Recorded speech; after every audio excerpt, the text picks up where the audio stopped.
యెషయా గ్రంథం 37వ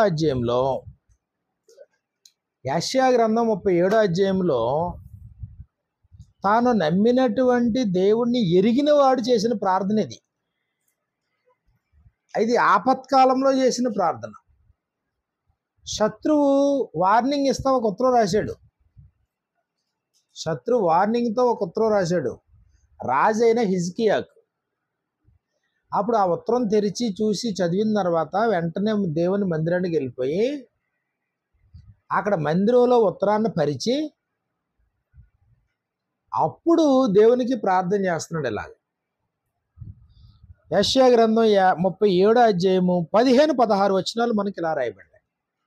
15-16 వచనాల్లో 598వ పేజీ యెషయా గ్రంథం 37వ అధ్యాయము 15-16 వచనాల్లో యెహోవా సన్నిధిని ఇట్లని ప్రార్థన చేశాను. హిజ్కియా మాట, యెహోవా కెరూబుల మధ్యను నివసించుచున్న ఇశ్రాయేలీల దేవా, భూమి ఆకాశములను కలుగు చేసిన అద్వితీయ దేవా, భూమి ఆకాశములను కలుగు చేసిన అద్వితీయ దేవా, నీవు లోకమందున్న సకల రాజ్యములకు దేవుడివై ఉన్నావు.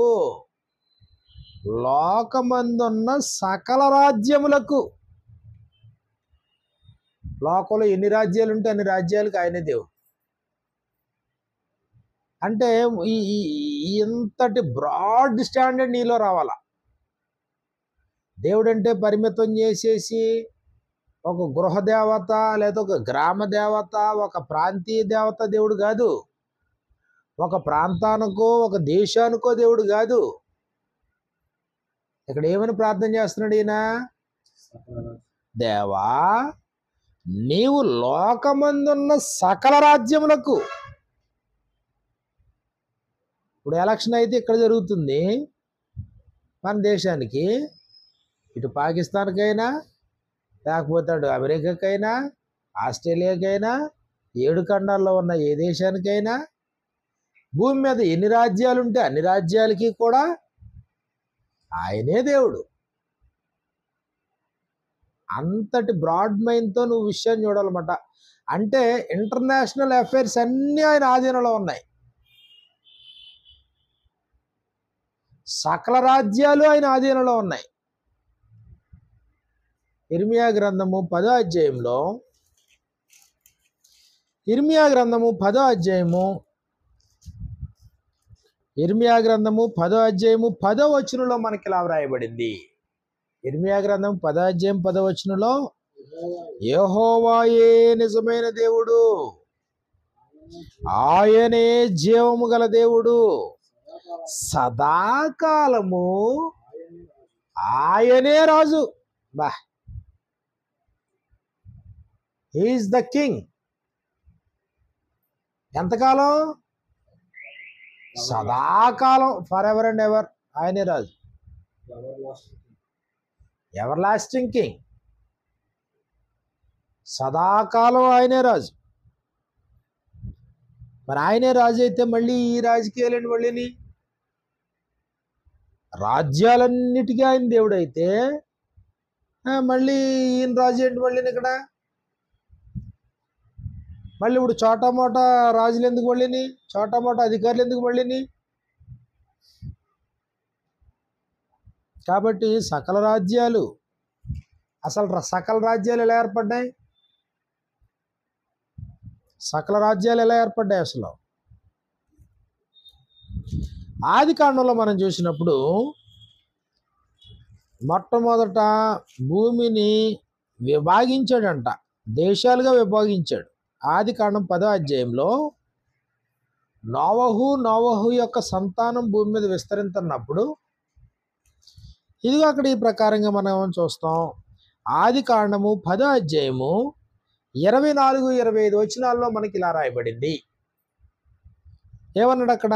అర్పక్షదు షాలహును కనెను, షాలహు ఏబెరును కనెను, ఏబెరుకు 2 కుమారులు పుట్టిరి, వారిలో ఒకని పేరు పెలెగు. ఏలయనగా అతని దినములలో, పెలెగు దినములలో భూమి దేశములుగా విభాగింపబడెను. అంతకుముందు అందరూ ఒకే దేశం. దేశాలుగా విభాగించబడింది. అంటే ముందు భూభాగం విభాగించబడింది. ఆ తర్వాత అయినా కానీ మనుషులు దేశాలుగా విడిపోవడానికి సిద్ధపడలేదు. అందరూ ఒకే చోట ఉండి ఆకాశమునంటున్నంత పట్టణం గోపురం కట్టుకోవడానికి మనుషులు ప్లాన్ చేసుకుంటే ఆదికాండం 11వ అధ్యాయము 4వ వచనంలో మనకి ఇలా రాయబడింది. ఆదికాండం 11వ అధ్యాయం 4వ వచనంలో, మరియు వారు మనము భూమి అందంతటా చెదిరిపోకుండా, ఆయనేమో ఇదిగో చెదిరిపోవాలా? కారణం ఏంటి? ఆదికాండం 1వ అధ్యాయము 27, 28 వచనాల్లో మనకి ఇలా రాయబడింది.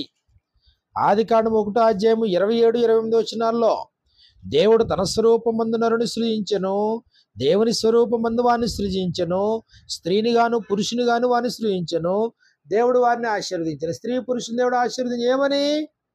అదిగో అక్కడ చెప్తున్నాడు 28లో, ఎట్లనగా మీరు ఫలించి అభివృద్ధి పొంది విస్తరించి భూమిని నిండించి దానిని లోపరుచుకొనుడి. ఇది ఆశీర్వాదం. జాయింట్ ఫ్యామిలీ కాదు దేవుడు కోరుకుంటా.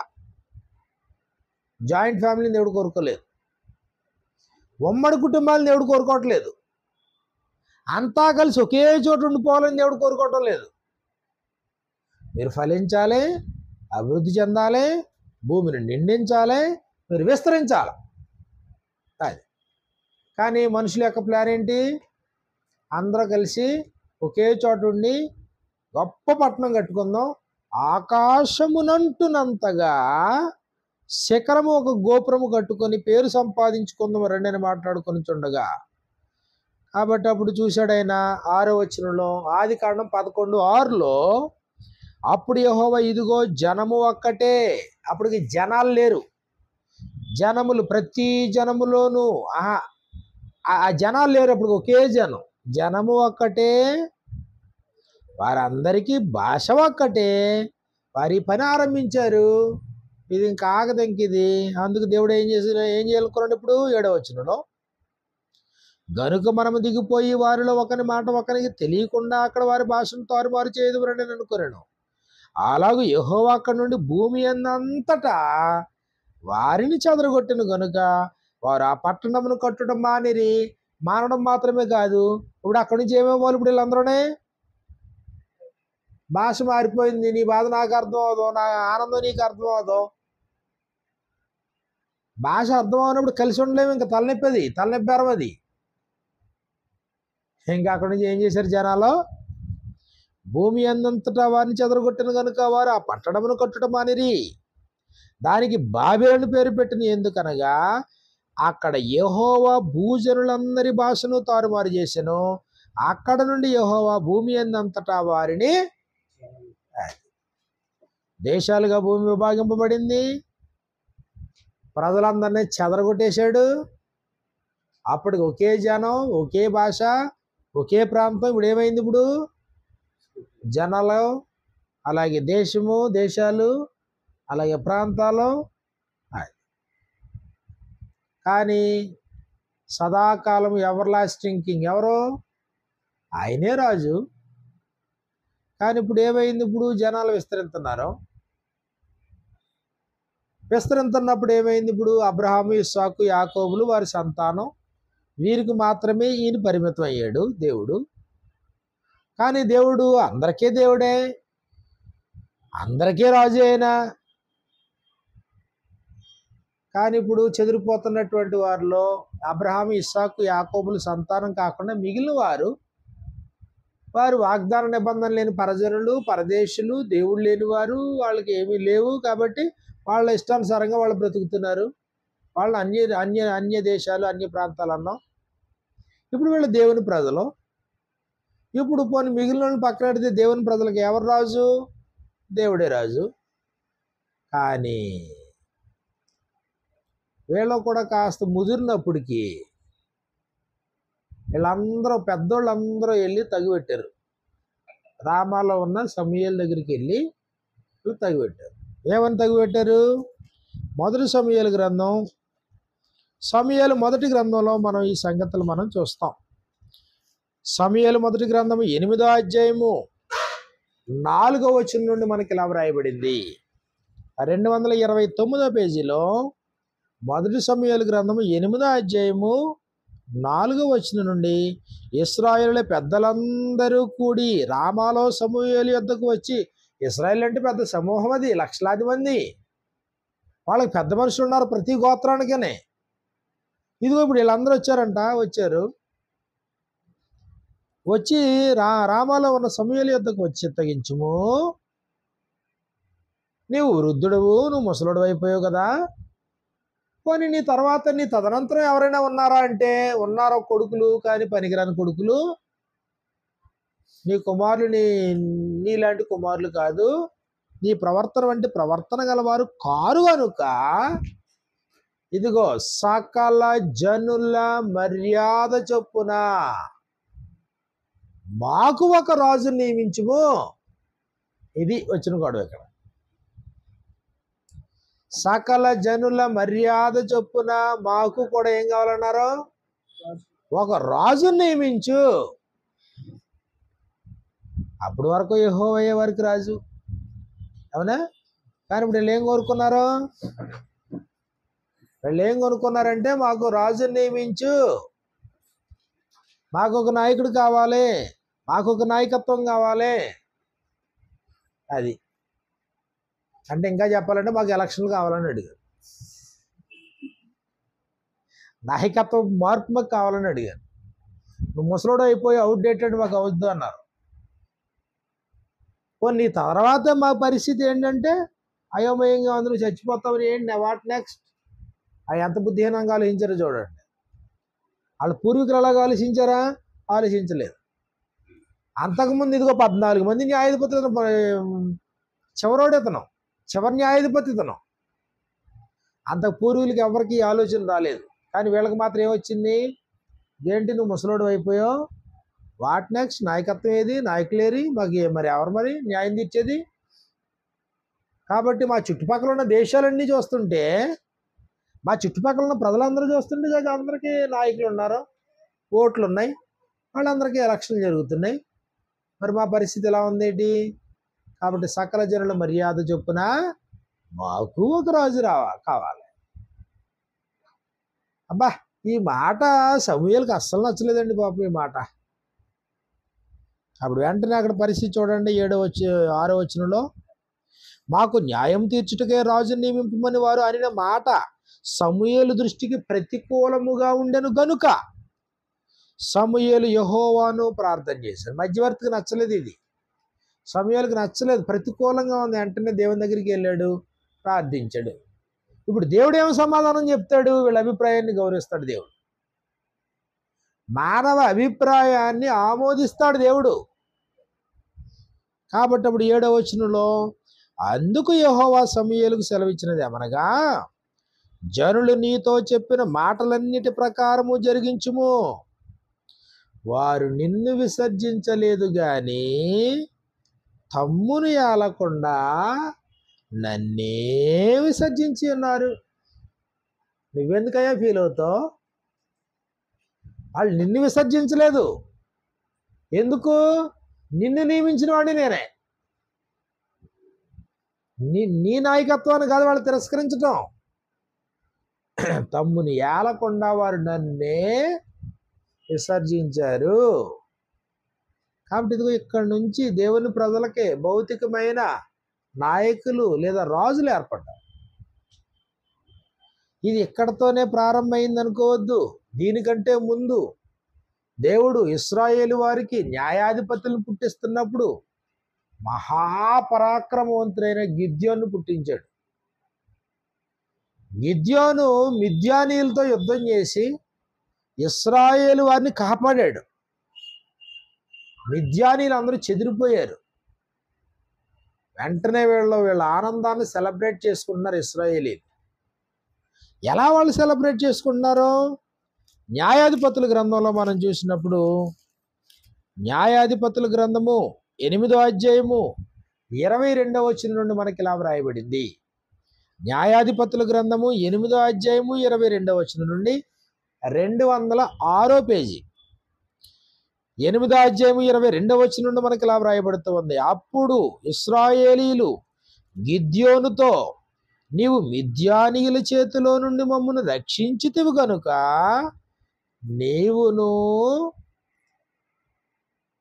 నువ్వు రక్షించావు, కాబట్టి నీవును నీ కుమారుడును నీ కుమారుని కుమారుడును మమ్ముని ఏలవలనని చెప్పిరి. అంటే ఇప్పుడు వారసత్వపు రాజకీయం అట. అభిమానం ఎక్కడి వరకు పొంకొచ్చింది? ఇప్పుడు నువ్వు రక్షించావు, ఓకే, అబ్బా నువ్వు గొప్ప నాయకుడివి, లేకపోతే నువ్వు గొప్ప అని చెప్పేసి అంటే అంతవరకు ఓకే. కానీ ఏమన్నారు? నీవు నీ తదనంతరం నీ కుమారుడు, తదనంతరం వారి కుమారుడు. అంటే మానవ రాజులుంటే మనుషుల అభిమానాలు ఇలా పొంగుకొస్తాయన్నమాట. వారసత్వం ఇప్పటికీ జరుగుతున్నాయి ఇయే. ఓకే, టాలెంట్ ఉంటే నువ్వు చేయి, మళ్ళీ వెంటనే కొడుకు మొదలవుతాడు. ఇంకా అక్కడ ఇంకెవరూ టాలెంటెడ్ లేరా? ఇన్ని లక్షల మంది ఇశ్రాయేల్లో ఓకే మిద్యానీయుల చేతిలో నుండి గిద్యోను విడిపించాడు. ఈయన తదనంతరం ఇంక నాయకుడనే ఉండడా? మళ్ళీ కొడుకేనా? మళ్ళీ వాడు కొడుకేనా? అంటే ప్రజలు ఎంతటి మానసిక బలహీనత, దౌర్బల్యంలోకి వచ్చారు చూడండి. మానసిక దౌర్బల్యత, మానసిక బలహీనత. కాబట్టి వాళ్ళు విజయాన్ని సెలబ్రేట్ చేసుకుంటున్నారు. గిద్యోని దగ్గరికి వచ్చారు, వచ్చి ఏం చెప్తున్నారు? నీవును నీ కుమారుడును నీ కుమారుని కుమారుడును మమ్మని ఏలవలేడు. అంటే అమ్మేసుకుంటున్నారన్నమాట, బానిసత్వానికి అప్పగించేసుకుంటున్నారు, కుటుంబ నాయకత్వానికి బలైపోతున్నారు. అప్పుడు ఆయన గొప్పోడు, ఆయన ఎంత మాట అన్నాడో చూడండి. ఆయన గిద్యోను అన్న మాట చూడండి అక్కడ 23వ వచనంలో, అందుకు గిద్యోను, నేను మిమ్మల్ని ఏలను, నేను ఏలను మిమ్మల్ని, నా కుమారుడు మిమ్మల్ని ఏలరాదు, వాడు ఏలకూడదు, యెహోవా మిమ్మల్ని ఏలుడని చెప్పాను. ఏలేవాడు ఏలికెవరో? యెహోవా ఏలేవాడు. భూమి మీద ఉన్న సకల రాజ్యములకు దేవుడు ఎవరో? ఆయనే. సకల రాజ్యములకు సదాకాలపు రాజు ఎవరో? ఆయనే. భూమి మీద ఉన్నటువంటి వారందరికీ ఏలికెవరో? ఆయనే, ఏలేవాడు. కానీ మనుషులకు ఏం కావాలి ఇప్పుడు? 12వ అధ్యాయంలో మొదటి సమూయేలు గ్రంథం 12వ అధ్యాయం మనం చూస్తే, మొదటి సమూయేలు గ్రంథము 12వ అధ్యాయము 12వ వచనంలో మనకి ఇలా రాయబడింది. 12వ అధ్యాయము 12వ వచనంలో, అయితే అమ్మోనీయుల రాజు అయిన నాహోషు మీ మీదికి వచ్చుట మీరు చూడగానే మీ దేవుడైన యెహోవా మీకు రాజయ్యున్నను.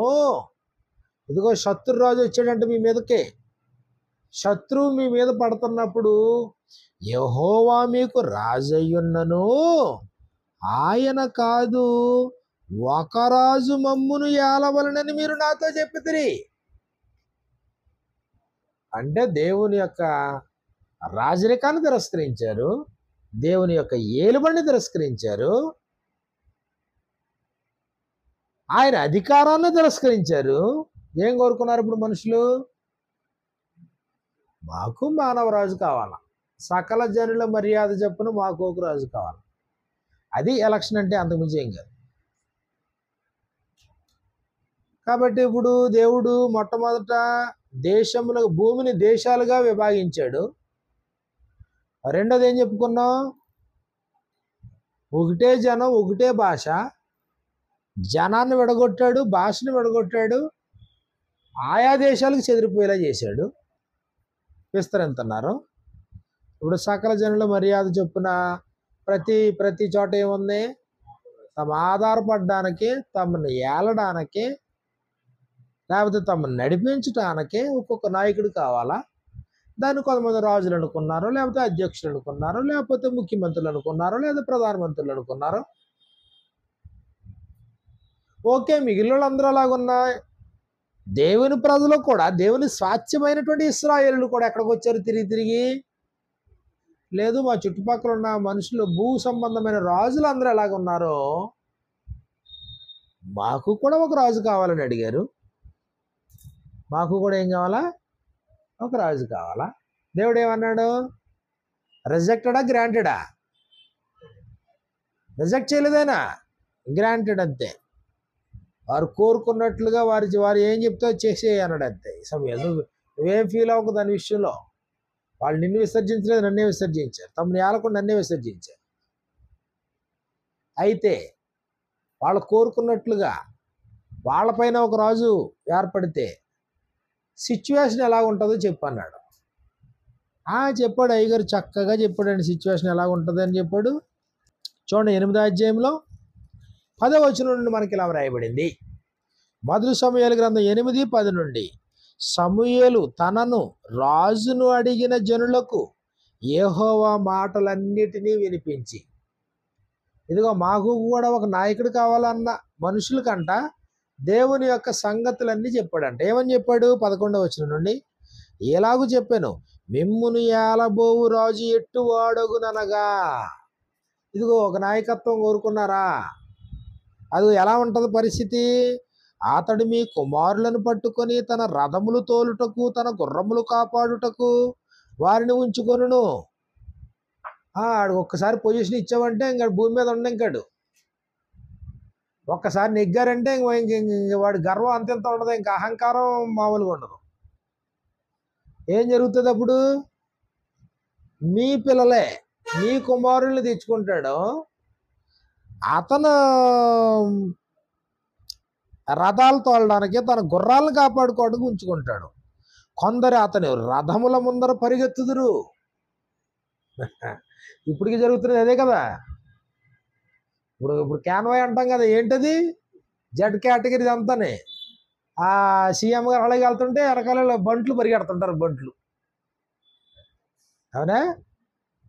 అదే మీ కుమారులు అతని రథం ముందు అప్పుడు రథం ఇప్పుడేమో కార్లు. అది ఏం చేస్తారంట? అతని రథముల ముందర పరిగెత్తుదురు, మరియు అతడి వారిని తన సైన్యములో.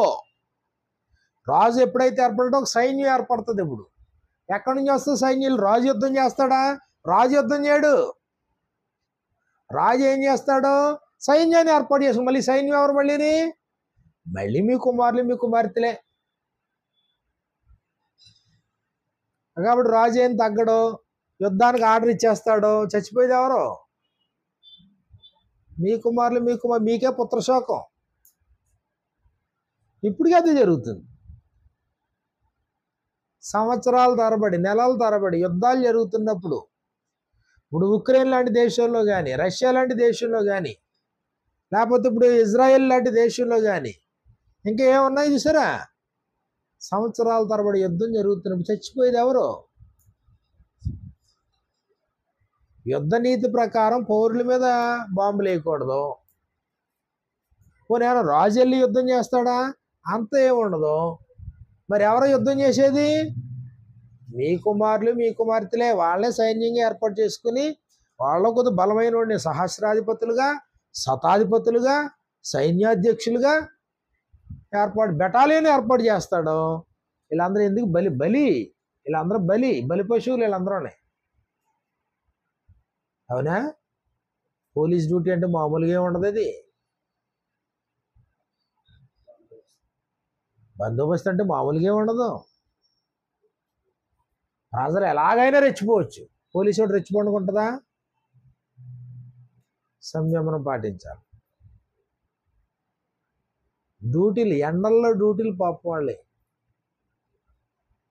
తక్కువ జీతాలు మళ్ళీ వాళ్ళకి. అందుకే వీళ్ళు లంచాలు అయిపోతారన్నమాట. జీతాలు మిగిలిన వాళ్ళగా ఉండవు జీతాలు. ఎండనక కొండనక అర్ధరాత్రి 2 గంటలకు కూడా కారు చెకింగ్ చేస్తారు పాపం. వీళ్ళకి ఎందుకు వచ్చిన పాటలు రాని విందుకు నాకు. మెట్ట మధ్యాహ్నం అందరం మలమల మాడిపోతుంటే పాపం డ్యూటీ చేస్తారు.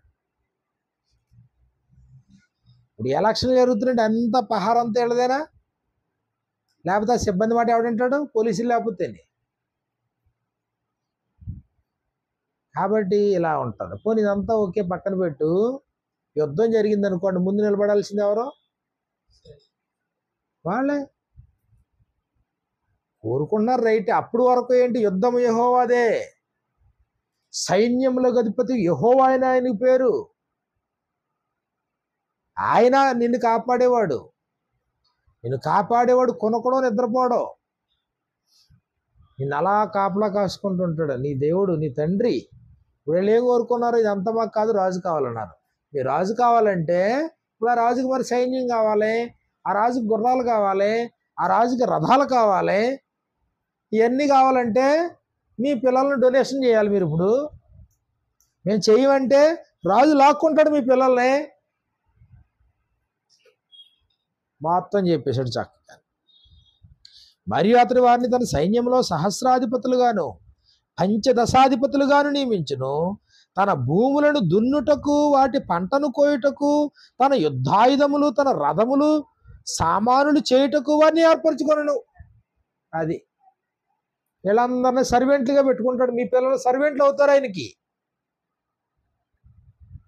మీ కుమార్తెలను భక్ష్యకారుణులుగాను, బోనకత్తెలుగాను, రొట్టెలు కాల్చువారిగాను పెట్టుకొనను. ఇదిగో వీళ్ళనే రకరకాలుగా ఉపయోగించుకుంటాడు రాజు. బోనకత్తులు అంటే డాన్సింగ్ ప్రోగ్రాం ట్రూపు, లేదా భక్ష్యకారులు అంటే తినే పదార్థాలు ఉండేవాళ్ళు. అలాగ ఉపయోగించు. మీ పొలములోను, మీ ద్రాక్ష తోటలోను, ఒలివ తోటలోను శ్రేష్టమైన వాటిని తీసుకొని, పంట ఏమో మీది, కష్టపడి పండించుకునే వాళ్ళేమో మీరు, దీని అంతటిని లాక్కుంటారు. ట్యాక్స్లు వాడేయని ట్యాక్స్. ఇప్పుడు ఇదేనా మా అన్ని దేశాల్లో ఇదేనా గొడవ? భూమిని ఇది ట్యాక్స్ వాళ్ళు కట్టాలి. భూమి మీద ట్యాక్స్, వాటర్ మీద ట్యాక్స్, లేకపోతే భూమి నీదే, నువ్వు నీ కూతురికి రాసావు రిజిస్ట్రేషన్ మళ్ళీ ఎవరికి? మళ్ళీ నీ కూతురు నీ మనవరాలకు రాసింది అనుకోండి, అది మళ్ళీ రిజిస్ట్రేషనా? అంటే ఒకే భూమి మీద ఎంత ఇన్కము ప్రభుత్వానికి? ఎన్నిసార్లు చేతులు మారితే ఎన్ని తరాలు మారుతాయి డబ్బులు. ఒకే భూమా? అది పంట. నువ్వు పంట పండించుకున్నావు, పంట మీద ట్యాక్స్, పొలం మీద ట్యాక్స్, అన్నిటి మీద ట్యాక్స్. నువ్వు సంపాదించే ఇన్కమ్ మీద కూడా ట్యాక్స్, ఇన్కమ్ ట్యాక్స్, ఇన్కమ్. స్థిరాస్తుల మీద, చరాస్తుల మీద, ఉద్యోగంలో కట్టింగ్ అన్నీ. అది ఉద్యోగస్తులకు 12 నెలల జీతం కాదు, 11 నెలల జీతం. ఒక నెల అంతా దేనికి పోవాలా? ట్యాక్స్ కట్టింగ్ ట్యాక్స్ మొత్తం కదా. కాబట్టి ఇదిగో ఇలా ఉంటుంది పరిస్థితి. నీ ధాన్యములలోను, నీ ద్రాక్ష పండ్లలోను 10వ భాగము తీసి తన పరివారమునకు సేవకులు 10% ట్యాక్స్. మళ్ళీ మీ దాసులను, మీ పనికత్తెలను, మీ పశువులలోను, గార్ధవములోను శ్రేష్టమైన వాటిని పట్టుకొని తన పని కొరకు ఉంచుకునుట. ఇది పరిస్థితి. మీ మందలో 10వ భాగం పట్టుకొనును, మీ మట్టుకు మీరు అతనికి దాసులవుదురు. మీరందరూ దాసులైతే ఆయన రాజుగారు అయ్యాడు. మనిషికి దాసోహం చేయాలి. ఇప్పుడు మీ పిల్లల దాసులు అవ్వాలా? మీరు సంపాదించింది ప్రతి దాంట్లో మీరు ట్యాక్స్ కట్టాలా? చివరికి దేశం కొరకు ఏమివ్వాలా? మీ పిల్లలు ప్రాణాలు కూడా ఇచ్చేసేయాలి. ఆ దినమున మీరు కోరుకున్న రాజును బట్టి మీరు మొర్ర పెట్టినను యెహోవా మీ మొర్ర వినకపోవును అనెను. అయినను జనులు సమూయేలు యొక్క మాట చెవిని పెట్టనొల్లక, దేవుడు అంత చెప్పాడు, విషయం అంతా చెప్పాడు, అయినను ఆహా ఇక చెవుల్లో అది మాట విననారని చెవులు మాట. ఇంక మళ్ళీ మాటలు వినడానికి ఇష్టపడలేదంట. అలాగ కాదు, జనములు చేయు రీతిని మేము చేయనట్లు మాకు రాజు కావాలను. అందరూ ఎలా చేస్తున్నారో మాకు అలాగే రాజు కావాలి. కావాలని కోరుకుని రాజుని ఏర్పాటు చేసుకుంటే ఆ రాజు ఎలాగుంటాడో చెప్పాడు దేవుడు ముందుగానే. అయినా మాకు రాజే కావాలన్నారు. అక్కడి నుంచి పాటలు స్టార్ట్ అయినాయండి అయ్యగారులకి. ఇప్పుడు మనకి కళ్ళు బయర్లు కమ్మేసి మనకు అర్థం అవుతలేదు, కానీ ఏ ప్రభుత్వాలు నెగ్గినా వాయిపే.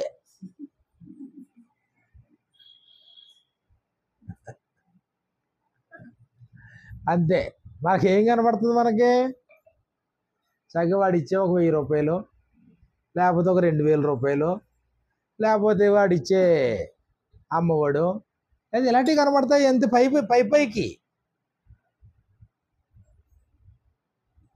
ఇవన్నీ పైకి కనబడతాయి. చివరికి ఏది మిగులుతుంది? నీ కష్టం, నీ శ్రమ, అదే నీకు ఫలితం. కాబట్టి అప్పుడు చక్కగా చెప్పాడు, వీళ్ళు వినలేదు. ఆ తర్వాత ఒక్కరు తర్వాత ఒక లైన్గా రాజులు ఇచ్చాడు. మరి రాజ్యం అయింది, ప్రజలు వీళ్ళు కోరుకున్నారు మాకు మధ్యలో ఒక రాజు కావాలని. దేవుడు ఓకే అన్నాడు. సమయాలు వెళ్ళు, ఇప్పుడు ఒక రాజుని ఏర్పాటు చేయి, వాళ్ళు కోరుకున్నారు కదా. వెళ్ళాడు. రాజు వెంటనే సైన్యం కావాలా, యుద్ధాలు చేయాలి. అక్కడి నుంచి ఈయన గారికి లగ్జరీ లైఫ్, ఈయనకి రథాలు కావాలా, ఈయనకి వైభవం కావాలా, ఈయనకి పిల్లలు కావాలి. మళ్ళీ అక్కడి నుంచి మొదటి రాజు, రెండో రాజు, మూడో రాజు దగ్గరికి వచ్చినప్పుడు ఎంతమంది పిల్లలు? అన్లిమిటెడ్. ఎంతమంది పిల్లలను పోషించడానికంట 12 గోత్రాలకి పరిపేసాడు. ఒక్కొక్క నెలకు ఒక్కొక్క గోత్రం వీళ్ళని పోషించాలి. ఒక్కొక్క నెలకు ఒక్కొక్క గోత్రం అంట. వీళ్ళకి పడే సామాగ్రి అంతా తీసుకొచ్చి వీళ్ళకి పెట్టాలి. అది పన్ను. సొలొమోను కాలంలో ఇంక పన్నులు భరించలేకపోయారు జనాలు, గోలెట్టేశారు జనాలు. అంటే అంత ఒత్తిడి పెరిగిపోయిందన్నమాట. అంత ఒత్తిడి పెరిగిపోయింది. కాబట్టి ఇదిగో ఇలా ప్రారంభమైంది. ఇప్పటికీ అవి నడుస్తూనే ఉన్నాయి. అయితే ఇక్కడ మనం గుర్తించాల్సింది, ఇప్పుడు మనం పరిశుద్ధులుగా మనం గుర్తించాల్సింది, ఇప్పుడు రాజుల వెనక, రాజ్యాల వెనక, భూమి మీద ఉన్న సకల రాజ్యముల వెనక ఎవరున్నారో? దేవుడు ఉన్నాడు. ఆయన ఏలుబడి చేసేవాడు. అంటే మనకు మధ్యలో ఒక జగన్ కనబడవచ్చు, లేదా ఒక చంద్రబాబు నాయుడు కనబడవచ్చు, మధ్యలో ఒక మోడీ కనబడవచ్చు, లేదా ఒక రాహుల్ గాంధీ కనబడవచ్చు, లేదా ఇంకో వ్యక్తి కనబడవచ్చు. కానీ వారి వెనక ఉన్నవాడు మన తండ్రి. అది నేను ఏళ్ళకు దాసోహం అయిపోకూడదు, నేను ఏళ్ళ పిచ్చిలో పడిపోకూడదు. నాకు పవన్ అంటే పిచ్చి, నాకు జగన్ అంటే పిచ్చి, నాకు చంద్రబాబు నాయుడు అంటే పిచ్చి, నాకు మోడీ అంటే పిచ్చి. మరుడు అజ్ఞానం కాదు అది. అప్పుడు దేవుని కుమార్తె దేవుని కుమారుడు అయితే అనుకోవాలా? ఎవరు వస్తే నాకేంటి, వెనకున్నది ఎవరో? నా తండ్రి. అది వెనకున్నది. వీళ్ళు వస్తుంటారు, పోతుంటారు, వస్తుంటారు. వెనకున్నది ఎవరు?